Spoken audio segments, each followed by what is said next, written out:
नमस्कार, एक बार फिर स्वागत है आपका हमारे चैनल नेटवर्क लाइव पर और मैं हूं आपके साथ ईशा कर। चलिए रुक करते हैं बिहार विधानसभा चुनाव से जुड़ी तमाम बड़ी खबरों का। कांग्रेस नेता राहुल गांधी बिहार में वोट अधिकार यात्रा निकाल रहे हैं। 24 अगस्त को वो बिहार के कटिहार जिले में मखाना किसानों के बीच पहुंचे। उन्होंने किसानों का दुख दर्द भी समझा। किसानों के साथ तमाम वीडियो शूट करने के बाद राहुल गांधी को समझ में आया कि मखाना किसानों को उनकी मेहनत के हिसाब से फायदा नहीं मिल रहा है। इसका कारण उन्हें ये समझ में आया कि बिचौलियों की मखाने किसानों की दुर्दशा के लिए विशेष रूप से जिम्मेदार है।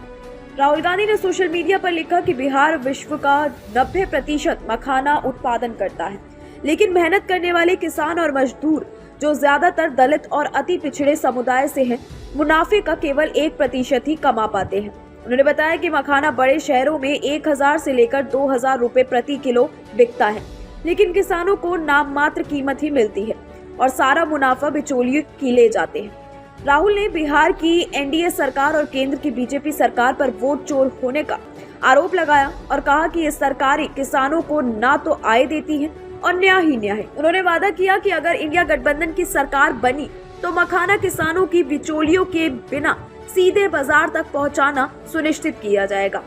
अब सवाल ये उठता है कि आखिरकार राहुल गांधी किस मुंह से मखाना किसानों को बिचौलियों से मुक्त कराने की बात कर रहे हैं। दरअसल देश में सभी किसान बिचौलियों के ही शिकार हैं। अनाज उगाने वाले किसानों को बिचौलियों से मुक्त कराने के लिए ही मोदी सरकार किसान बिल लेकर आई थी, पर कांग्रेस ने खुलकर इस कानून का विरोध किया था।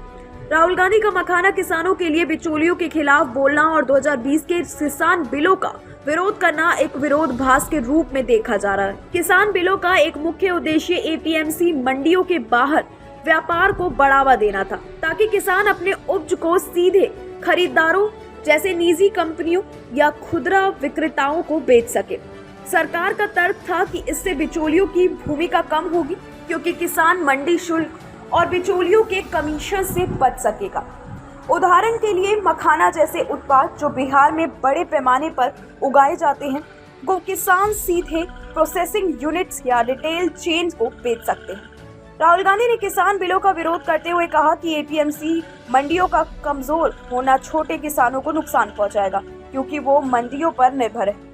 हालांकि मखाना किसानों की स्थिति को देखें तो उनकी मुख्य शिकायत ये है कि बिचौलिए उनकी उपज को कम कीमत यानी कि 400 से 750 रुपए प्रति क्विंटल पर खरीदते हैं, जबकि बाजार में ये 900 से 600 रुपए प्रति क्विंटल बिकता है। यदि किसान बिल लागू होते तो मखाना किसान संभवतः सीधे खरीदारों से बेहतर कीमत प्राप्त कर सकते थे। बीजेपी नेता अमित मालवीय तंज कसते हुए रखते हैं कि राहुल अब वही सवाल पूछ रहे हैं जो किसान बिल हल कर सकता था।